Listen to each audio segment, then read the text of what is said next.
সকাল সকাল চলে আসলাম রান্না করতে। আজকে হচ্ছে রান্না করব, বেগুন ভাজি করব। এর জন্য প্রথমে বেগুন ভাজিটা কেটে আমি মাখায় রেখেছিলাম, আর একটু গরম জল করে নামায় রাখছিলাম, ওটা আমার পরে লাগবে।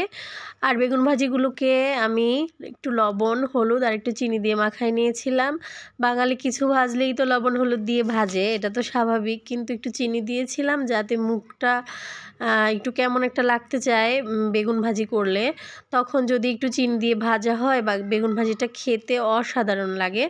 এর জন্য আর ভেজে নিচ্ছিলাম ফুলকপির পকোড়া। তো এই পকোড়াটা হচ্ছে শীত আসলে আমি প্রায় ভাজি করি। এটা এমনিতে খেতে শুধু শুধু খেতে ভালো লাগে, মুড়ির সাথে খেতে ভালো লাগে, আবার ভাতের সাথে, খিচুড়ির সাথে, পোলাওর সাথে, সব কিছুর সঙ্গে আমার কাছে ভালো লাগে। আমরা সব কিছুর সঙ্গেই খাই। শীত আসলে প্রায় অনেক দিনই বানানো হয় এই ফুলকপির পকোড়া। তো আমার ভাজা হয়ে গেছে, আমি তুলে নিয়েছি। এবার আজকে আমি খিচুড়ি রান্না করব। এর জন্য হচ্ছে আমি আজকে ভুনা খিচুড়ি রান্না করব।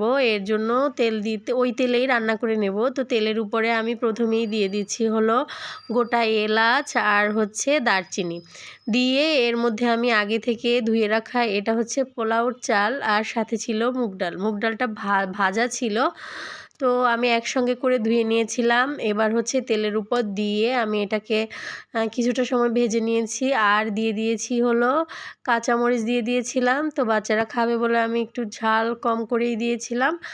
আর দিয়েছি হচ্ছে তেজপাতা দিয়ে এগুলোকে অনেক সময় ধরে ভেজে নেব। অনেক সময় না, জাস্ট যত সময় লাগে ভাজতে। যখন দেখব যে চালটা একটু একটু ফুটছে, তখন আমি এতে জল দিয়ে দেব। তো আমার এই তো ভাজা চলছে, এই তো অলরেডি ভাজা হয়ে গেছে।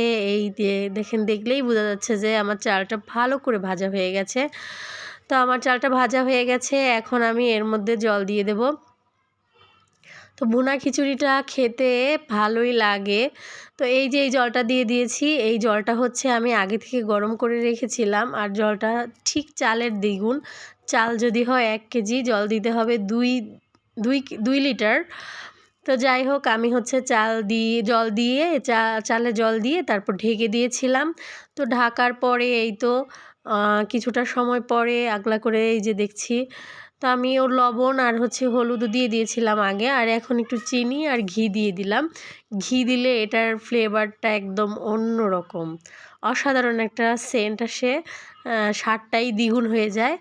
আর একটু চিনি তো দিতেই হবে, না হলে তো ভালো লাগবে না। তো সকালবেলা আজকে এই ছিল, সবার জন্য খাবার নিয়ে নিলাম ফুলকপির